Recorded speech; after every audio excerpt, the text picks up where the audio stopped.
സുകുമാരൻ എന്നത് മലയാള ഹാസ്യ സാഹിത്യകാരനായ സുകുമാരൻ രചിച്ച ഒരു രസകരമായ പുസ്തകമാണ്.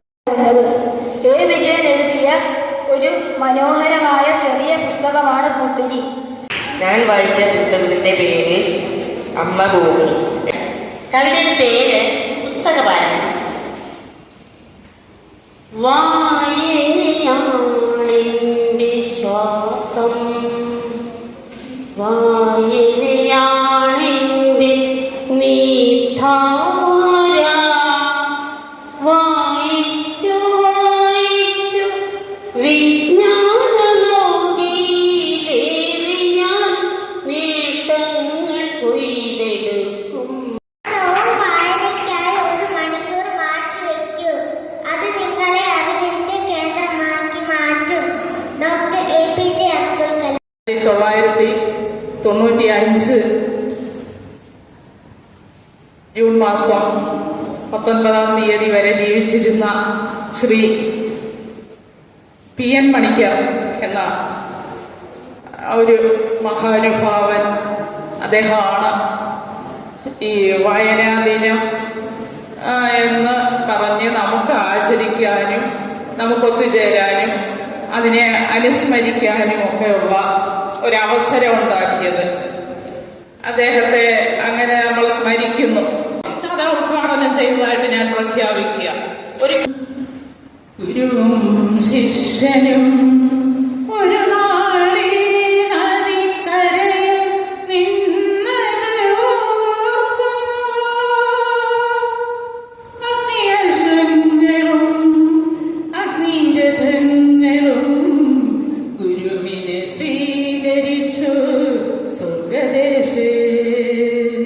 തിളങ്ങുന്ന നക്ഷത്രം പോൽ പിന്നീട് വീട്ടിൽ വാഴും അവനിലുള്ള കഷ്ടം മറഞ്ഞു പോകും.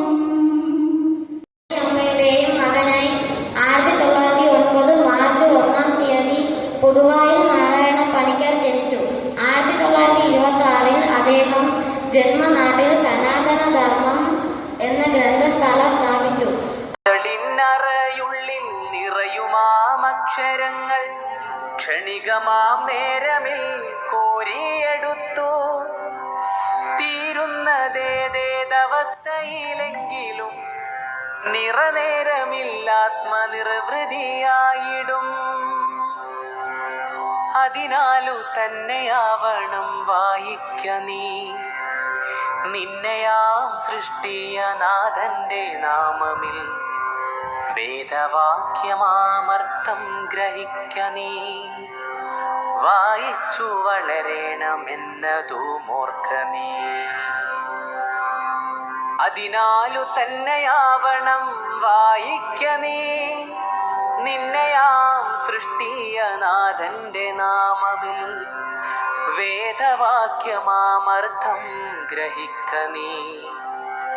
ിന്നറയുള്ളിൽ നിറയുമാമക്ഷരങ്ങൾ ക്ഷണികമാം നേരമിൽ കോരിയെടുത്തു.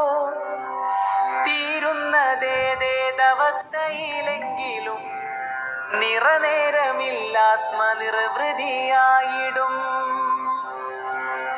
അതിനാലു തന്നെയാവണം വായിക്ക നീ നിന്നെയാം സൃഷ്ടിയ നാഥന്റെ നാമം. ടീച്ചർ വളരെ ഈ സ്കൂളിനോടൊരു ആഭിമുഖ്യവും നിങ്ങളെ കാണണമെന്നുള്ള 2 ദിവസം നിങ്ങൾ ഇവിടെ വന്നിരുന്നു. ചെറിയ ചെറിയ സമ്മാനങ്ങളൊക്കെ കൊണ്ടുവന്നിട്ടുണ്ട്. അത് നിങ്ങളിലെത്തിക്കും. അപ്പോൾ ഇത്തരത്തിൽ ടീച്ചർ പറഞ്ഞല്ലോ ഏറ്റവും വലിയ കഴിവ് വായനയാണ്. അപ്പൊ ഇനിയും വായന അറിഞ്ഞുകൂടായെങ്കിൽ നിങ്ങൾ യൂണിഫോം ഇട്ട് ഇവിടെ വന്നിട്ട് കാര്യമില്ല എന്ന ഒരു വസ്തുത മാത്രം നിങ്ങൾ വിചാരിക്കുക. വായിച്ച് പഠിച്ചേ പറ്റൂ. ജനഗണമ